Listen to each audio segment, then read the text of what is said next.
एक तो ये कारण हुआ, एक कारण और हुआ। अब कारण यही बना विशेष, जिसमें एक कारण और हुआ कि एक बार की बात कि महाराज दक्ष प्रजापति की एक सभा थी और किसी व्यक्ति को कोई पद मिल जाता है तो पद के साथ उसको थोड़ा अहंकार भी मिल जाता है। स्वाभाविक है कि अहंकार आ जाएगा, दौलत के साथ में वो जुड़ा हुआ है। प्रजापति के अधिपति दक्ष प्रजापति को भी थोड़ा अहंकार हुआ। उनकी एक सभा का आयोजन हुआ था जिसमें इनको पहुंचना था मुख्य अतिथि के रूप में। और जब ये मुख्य अतिथि के रूप में वहां पहुंचते हैं तो बड़े बड़े यानी ब्रह्मादि देवता वहां पर विराजमान हैं। ब्रह्मा जी हैं, भगवान शिव हैं, भगवान विष्णु हैं, वरुण है, इंद्र है, कुबेर है, सभी देवता वहां पर बैठे हैं। और प्रजापतियों के मध्य में जो ही श्री दक्ष प्रजापति जी महाराज पहुंचते हैं देवताओं के मध्य में, कि सब लोग उठ करके उनका सम्मान करते हैं, खड़े हो जाते हैं। सभी देवता उठे, भगवान शिव भी उठे मगर तत्काल बैठ गए, क्योंकि वो भगवान राम का भजन करते हैं। बड़े भक्तर महात्मा है भगवान शिव।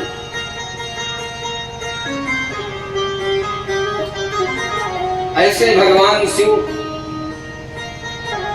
और दक्ष प्रजापति का निगाह गया भगवान शिव पर, तो उन्होंने यही समझा कि हमारे आने पर ये भगवान शिव हमारे आने पर हमारे स्वागत में खड़े नहीं हुए, आग बबूला हो गए। और आग बबूला होकर के तमामों अपशब्द कहने लगे। तमामों अपशब्द कहते हैं कि अरे सर्पों की माला पहनने वाले, तुम्हारे वस्त्र तक नहीं है धूल लपेटने वाले, तुम्हारा कोई विवाह नहीं कर रहा था, हमने अपने बेटी सती का विवाह तुम्हारे साथ किया, ये कम उपकार किया है? आज हमारे आने पर पहुंच करके खड़े नहीं हुए स्वागत में। भगवान शिव उस पर कुछ भी विचार नहीं करते हैं कि क्या है कहें। फिर दक्ष प्रजापति के जितने भी साथी संगति थे वो लोग भी जो है अपशब्द कहने लगे भगवान शिव को, यहाँ तक कि श्राप देने लगे। अब दक्ष के साथी श्राप दे रहे, इधर भगवान शिव के जो गण है नंदी भृंगी, ये लोग भी श्राप देने लगे। यानी वो सभा श्राप सभा में बदल गई। जब वो सभा श्राप सभा में बदल गई, भगवान शिव ने सोचा कि यहाँ से उठकर चला जाना ही अच्छा होगा। भगवान शिव वहां से उठ करके चले आए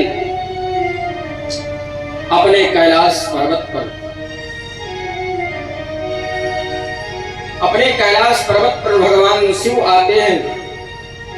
अब इधर मनोरमालिन्य जो हुआ, दक्ष प्रजापति ने बदला लेने के भाव से एक बृहस्पति सौ नाम के यज्ञ का आयोजन कर दिया। हरिद्वार में एक स्थान है जिनका नाम कनखल है। उसी कनखल में बृहस्पति सौ नाम के यज्ञ का आयोजन किया। सभी देवताओं को निमंत्रण दिया, भगवान शिव का निमंत्रण काट दिया। अच्छा, देवता भी थोड़ा मजाक करने वाले भाव से होते हैं। जैसे अभी आपके गांव में ही ऐसा हो, मान लिया जाए किसी के घर कोई प्रोग्राम हो जाए और आपका निमंत्रण न हो, तो जब निमंत्रण खाने के लिए जाएंगे तो आपके मुहारिन से लेके जाइए, चलिए हो ना हमारे खाए, जबकि जानता है कि शायद इनके खानदान नहीं चढ़ावे नहीं। ऐसे देवता लोग कैलाश पर्वत के ऊपर से ही विमान गड़गड़ाते हुए जा रहे हैं। कहाँ? हरिद्वार के लिए। जब विमान पर देवता जा रहे हैं, इधर जितनी सती जी की बहनें हैं वो भी जा रही हैं। भगवती सती की एक बहन आई और सती जी से कहते कि आप नहीं चलोगी। उन्होंने कहा कि अभी हमें कोई निमंत्रण नहीं मिला है, कोई तैयारी हमने नहीं बनाया है। तब सती जी जाती है, भगवान शिव से कहती है क्या?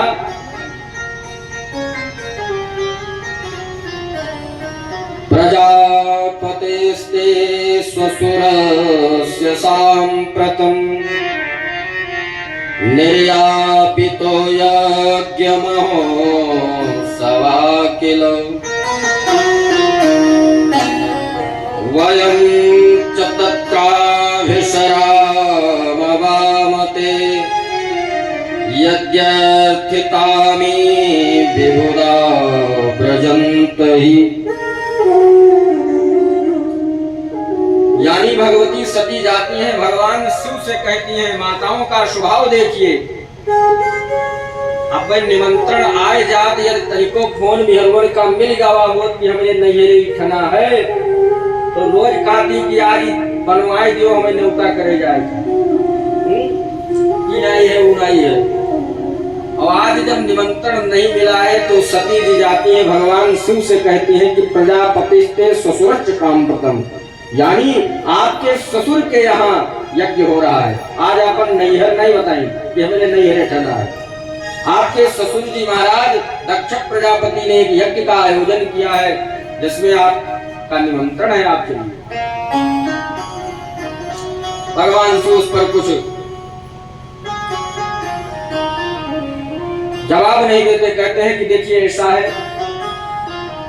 ऐसे स्थान पर नहीं जाना चाहिए जहां जाने से हम जाए किसी को तकलीफ हो। हमारा निमंत्रण नहीं आया है, वहां नहीं जाना है। सती जी ने कहा कि निमंत्रण नहीं आया है तो पिता के घर, गुरु के घर, मित्र के घर बिना निमंत्रण के जाना चाहिए, उसमें निमंत्रण की कोई आवश्यकता नहीं है। भगवान शिव ने कहा जाना चाहिए, मगर कब? जब कोई कार्यक्रम न हो उससे हट करके बिना बुलाए जाना चाहिए। आज उनके यहाँ यज्ञ चल रहा है, हमें जाना उचित नहीं है। भगवान शिव समझाते हैं और कहते हैं कि हम जहाँ जाए कोई प्रश्न न हो तो ऐसे स्थान पर नहीं जाना चाहिए। क्या?